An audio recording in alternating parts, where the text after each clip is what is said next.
Olá pessoal, sou o Hugo Lourenço, estou aqui para iniciar uma série de vídeos muito legais, muito interessantes sobre gerenciamento de riscos. É isso aí, espero fazer um negócio legal aí para a gente trocar bastante figurinha, bastante informação. Antes de mais nada, espero que você esteja bem, espero que esteja tudo tranquilo aí nesse período que a gente está vivendo, né, de pandemia. E ainda mais esse friozinho que tá fazendo, pelo menos aqui eu moro em São José dos Campos, estado de São Paulo, aqui já tá um friozinho. Como é que tá por aí? Espero que esteja tranquilo aí, na temperatura agradável, né, e lidando aí com o que precisar lidar para ficar confortável, beleza? Bom, mas vamos lá. A ideia dessa série de riscos, dessa série de vídeos, né, sobre gerenciamento de riscos, é justamente para ajudar a disseminar o gerenciamento de riscos. É para trocar figurinhas, trocar informações. Então, se você tem dúvidas, comentários, pode mandar aí, vou deixar em algum lugar aí, né, contatos, né, tem o meu LinkedIn. Então a gente pode conversar bastante sobre isso. Na maioria das vezes eu vou estar falando sempre com base, né, na minha visão, na minha expectativa, com as minhas experiências, tá? E vai estar muito forte também, na maioria das vezes, a questão da certificação PMI-RMP, que é Risk Management Professional, né, certificação de riscos do PMI. Tem outras entidades, outras certificações de riscos, né? Mas que negócio, cada um tem a sua vibe, cada um, né, procura aí o que mais fica aderente para você. Então eu vi o PMI mais aderente e, é claro, olho para outras questões e tal, mas na maioria das vezes vou estar associando muito às práticas do PMI, tá bom? Lembrando que o PMI a gente tem o guia PMBOK, que tem lá um guia de boas práticas que contempla também gerenciamento de riscos, e tem também, né, o standard de riscos, e tá com base aí em várias questões, em várias outras coisas, tá bom? Então, nessa série de vídeos, como é que foi montado, como é que estou iniciando essa série? Eu coloquei na mídia, nas redes sociais, né, um espaço para as pessoas colocarem lá que pergunta, curiosidade, comentário, o que você tem, quer saber, quer, né, trocar ideia sobre gerenciamento de riscos. E aí as pessoas responderam alguns pontos.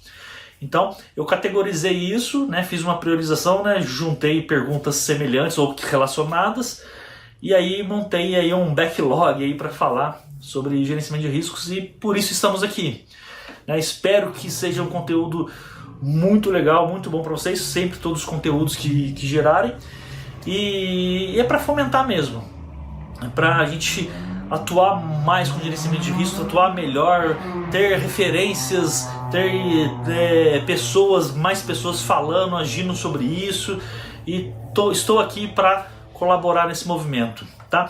E a primeira pergunta ela é muito interessante. Ela fala sobre como aumentar a motivação das pessoas para a identificação de riscos, né? Como aumentar como que as pessoas fiquem mais motivadas, né, para identificar riscos.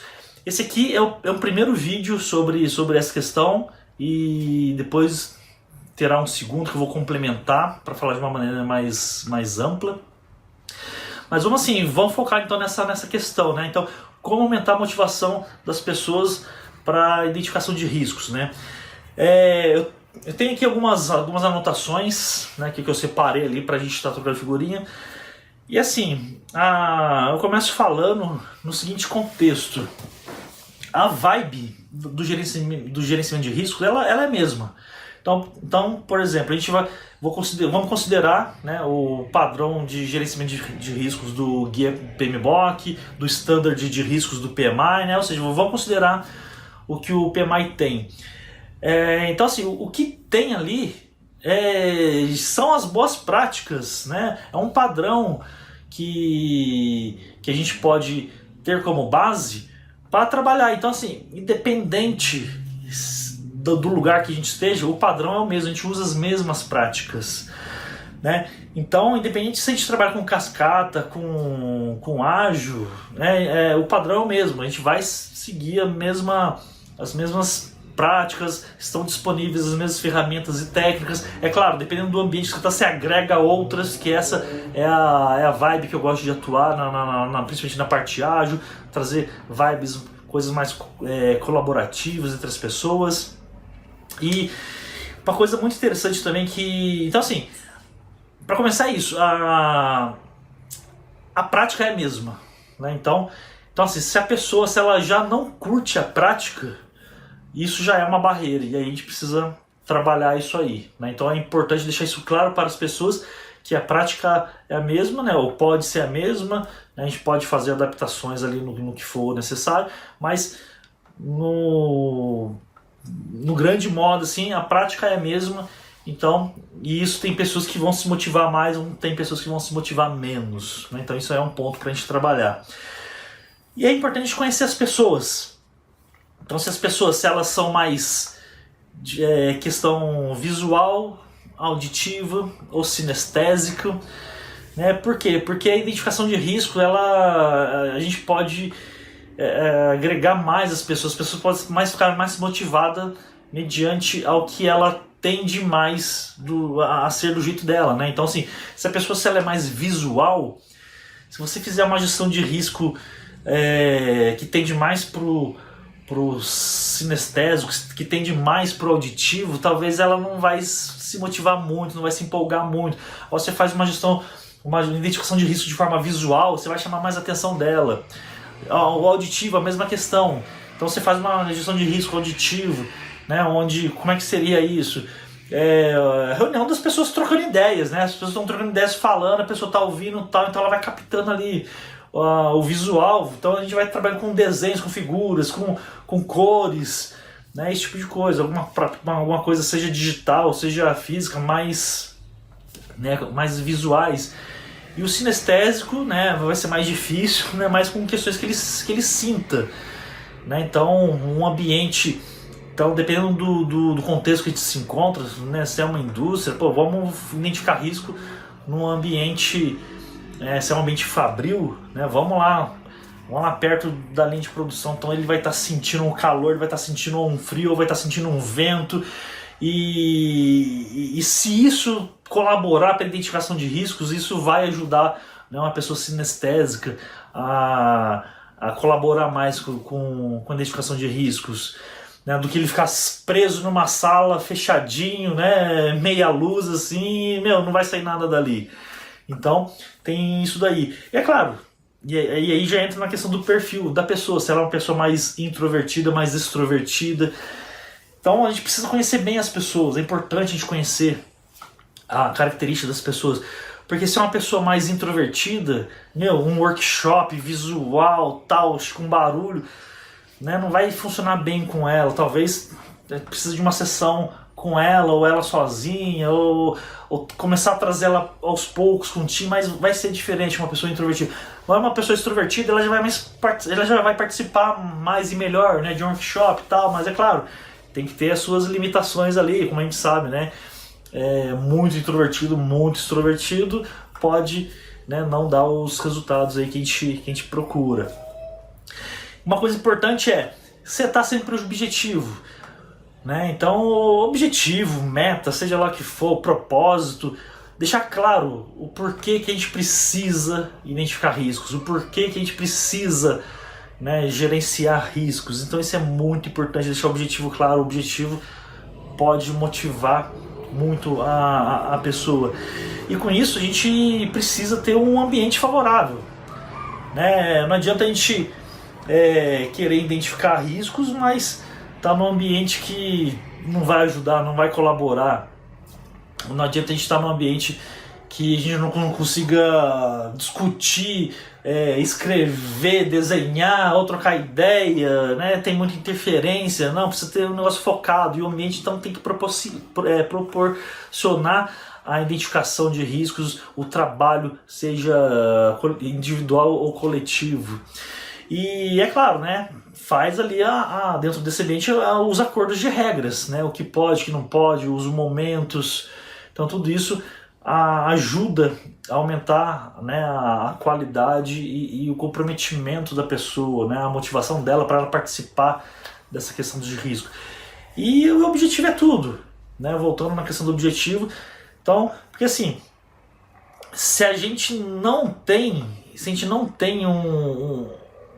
compreende o porquê da identificação de riscos, a pessoa não vai querer andar, não vai querer ir atrás. Então é principalmente aquela ideia, né? Como é que a gente vai gerenciar riscos se primeiro a gente não identificou, se primeiro a gente não sabe quais são os riscos? Então só por isso, né, já é um grande objetivo. A gente primeiro precisa saber quais são os riscos para a gente poder atuar com eles. Senão, não adianta nada. O comentário que eu coloquei aqui: método, forma, ferramentas são essenciais. Sim, qual o método que você vai fazer para identificar risco, qual a forma, quais ferramentas. E o importante é o seguinte, gente, é a gente não se apegar a essas ferramentas, não se apegar a método, não se apegar a templates. A gente não precisa depender, sabe? A gente não pode ser aquela pessoa assim que, se não tiver template eu não consigo identificar riscos. Não é isso. Então assim, tem várias e várias maneiras que a gente pode estar colaborando, fazendo para identificar risco, para gerenciar riscos. E aí vamos usar e use um modelo, um template, uma ferramenta que ajude a motivar as pessoas. Por isso que é legal, conhecer as pessoas, para a gente saber qual a melhor ferramenta que vai ajudar a aumentar essa motivação da pessoa querer participar de tudo isso. Isso também está relacionado à questão de meio de comunicação, né? Quais os meios de comunicação que a gente vai usar para identificar riscos, se vai ser de uma forma individual, se vai ser em grupo, se vai ser digital, se vai ser físico. Então, conhecer a pessoa para a gente definir, né, quais são esses meios aí. E aquele negócio, né? A gente não precisa ter medo de identificar risco. Quanto mais riscos a gente identificar, melhor. Então é comum no workshop aí que a gente pode fazer para identificação de riscos, de 1 hora e meia, a gente identificar aí centenas de riscos, né? 100, 150 riscos, 200, sei lá. É normal isso. E isso é bom porque se a gente está identificando riscos, quer dizer que a gente está conhecendo melhor o que era incerto. Então a gente está pegando aquelas incertezas e a gente está começando a materializar, tangibilizar esses caras em riscos para a gente começar a trabalhar, a lidar com isso. Então isso aí é muito importante, né? E a gente tem que ter sempre assim, estimular a confiança das pessoas, né, na identificação de riscos e no gerenciamento de risco em geral. Porque, por exemplo, às vezes a pessoa identifica o risco e o risco, às vezes o projeto dela, ou a área dela, ou alguma coisa dela que é a causa desse risco, né? Ou que vai ser impactada por isso. E às vezes a pessoa tem medo, tem vergonha, fica com receio de comunicar isso. Não, a gente tem que ter um ambiente de confiança para lidar com tudo isso. Então as pessoas precisam saber lidar com isso, ter confiança, gerar confiança, para que as pessoas fiquem no ambiente seguro, e com isso vai ajudar a ter essa motivação para trabalhar com a gestão de risco e com a identificação. Também uma questão importante é o seguinte: a pessoa precisa entender, estar seguro de que não basta, né, fazer o processo de identificação de riscos se não tiver sequência. Então o que eu já vi acontecer muito, né? A gente vai, beleza, identificar riscos aqui, faz lá uma lista toda bonita, tal, deixa lá no sistema, deixa na planilha, e aí isso aí se perde, morre no caminho depois, né? Não é dado sequência, não é dado valor, as informações não são atualizadas, aquele risco não é mais visto, não é atualizado, então fica lá na planilha, né? Fica dias, semanas, meses, acaba o projeto e o risco ficou na planilha lá sem ter uma atualização, nada. Então isso é ruim. Então isso é uma questão de motivação. a gente precisa dar sequência no trabalho. Então, se não tem sequência no trabalho, a pessoa vai ficar desmotivada para fazer uma outra identificação de riscos. E sempre estimular as pessoas pelo próprio exemplo. Então, a gente pode motivar as pessoas com a gente fazendo a identificação de risco, a gente fazendo o gerenciamento de risco, a gente vai mostrando para as pessoas pelo exemplo. E com isso a gente pode contaminar ela positivamente para ela querer fazer, para ela continuar a fazer essa identificação de risco, esse gerenciamento de riscos. E é claro, sempre compartilhar a importância do gerenciamento de riscos, né? Que a gente vai aumentar as oportunidades, reduzir as ameaças, né? E mostrar isso, né, acontecendo. Isso aí é essencial. E é sempre legal o seguinte: primeiro, numa identificação de risco, primeiro começar com as oportunidades, né? O que a gente pode trazer de benefício para o projeto, para o produto, e depois vir com as ameaças. Então, porque é legal isso, porque às vezes quando você trabalha direto com as ameaças, às vezes já baixa um clima ruim, só coisa ruim, negativa. Poxa, o projeto ficou alto, tem muito risco no projeto. E aí já desanima as pessoas. Então o legal é isso, é começar com a oportunidade, depois você fala com a ameaça, depois você faz ali um quebra-gelo ali para tirar algum sentimento que ficou, alguma coisa que ficou sobre pensar em coisas ruins, né? Sobre pensar em ameaças. Que isso aí afeta o emocional e é normal. Então é importante isso. E também assim, sempre fazer reuniões, workshops específicos para identificar riscos. Então, dependendo do contexto, dependendo do tipo das pessoas, você faz reunião ou você faz workshop, faz uma coisa mais formal, faz uma coisa mais descolada, né? Então, essa é a ideia. Então, a gente vai usar a mesma prática que a gente tem, né, nas boas práticas, né? Mas assim, por isso que é importante conhecer tudo, porque se a pessoa, se você sabe que ela é séria, se ela é muito introvertida, ela não gosta, né, de muita exposição, às vezes você faz uma reunião pontual sobre identificação de risco com aquele grupo de pessoas, com aquela pessoa, isso vai dar um resultado legal.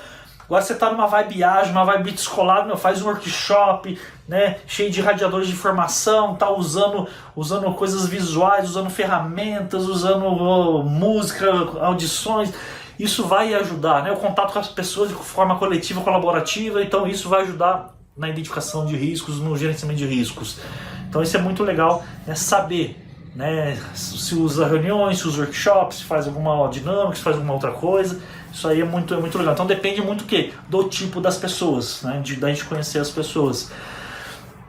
E por fim, né, é aquela ideia, né, sempre faça um quebra-gelo, né, depois da identificação de riscos, faça um quebra-gelo ali, né, como... Deixa eu dar um exemplo do começo desse vídeo. Eu perguntei como é que vocês estão, como é que tá a temperatura, né, o frio. É justamente isso. Então assim, fez aquela sessão de riscos lá, principalmente se você terminou falando de ameaças, faça uma sessão quebra-gelo, né? Fala uma coisa divertida, troca ideia de um outro assunto, sem ser de trabalho, sem ser do projeto, sem ser de riscos, né? Fala aí da temperatura, fala se a pessoa, o que ela está estudando, o que as pessoas estão estudando, troca experiência, para dar uma descontração, para tirar o foco, né? Para trazer a pessoa para o emocional legal. Então, e técnicas relacionadas, a gente pode fazer isso durante todo o processo, né? Antes, durante e depois da identificação de riscos ou do gerenciamento do projeto, cada coisa que a gente faz. Então seta o ambiente, né? Entenda as pessoas, sete o ambiente, trabalhe, né, com o que precisa trabalhar, fazendo uma boa prática, observe bem o comportamento das pessoas, influencie as pessoas para que as coisas aconteçam ali, tente influenciar o emocional das pessoas e ao final faça esse quebra-gelo para a pessoa ficar um emocional legal e ficar motivada a querer continuar, a querer fazer uma nova sessão de identificação de riscos e fazer isso todo dia, toda hora e também seguir com os próximos passos do gerenciamento de riscos. Beleza, gente? Então essa é a troca de figurinha desse momento. Logo mando também aí a parte 2 e a gente vai falando. Só para não esquecer, eu vou deixar em algum lugar aí um link também para falar sobre o Framework Ágil de Gerenciamento de Riscos, né? o FAR, Framework Ágil para Gerenciamento de Risco, que é um framework que eu concebi, que estou compartilhando com todo mundo. Então conheça, caso você não conheça, eu ainda conheça, entre em contato comigo, a gente fala, te troca figurinhas. É um framework ágil para gerenciamento de riscos. E o legal é que é o seguinte, independente do contexto que você esteja, se você esteja num contexto preditivo, ou ágil, ou híbrido, qualquer um, a gente consegue plugar o framework em qualquer ambiente, em qualquer contexto. Pode ser contexto portfólio, programa, projeto, produto, seja lá o que for, a gente consegue plugar o framework e trabalhar numa vibe ágil em termos desse contexto aí, tá? Vou deixar o link aí em algum lugar, aí conheçam e estou à disposição também. E também quero fazer uma chamada para uma formação específica em gerenciamento de riscos que estou iniciando. Se você tiver interesse, vou deixar um link também para contato aí. A gente vai trocando figurinha e participa dos nossos grupos aí, que a gente tem um grupo no WhatsApp aí, o Rapid Content, sobre gestão geral, gestão de projeto, agilidade, e também agora um grupo específico sobre gerenciamento de riscos. Se você quer focar, trocar figurinhas e experiências sobre gerenciamento de riscos, apenas sobre gerenciamento de riscos, entre nesse grupo aí que a gente vai também fazer um movimento por lá, tá bom? Agradeço, até mais, tchau, tchau.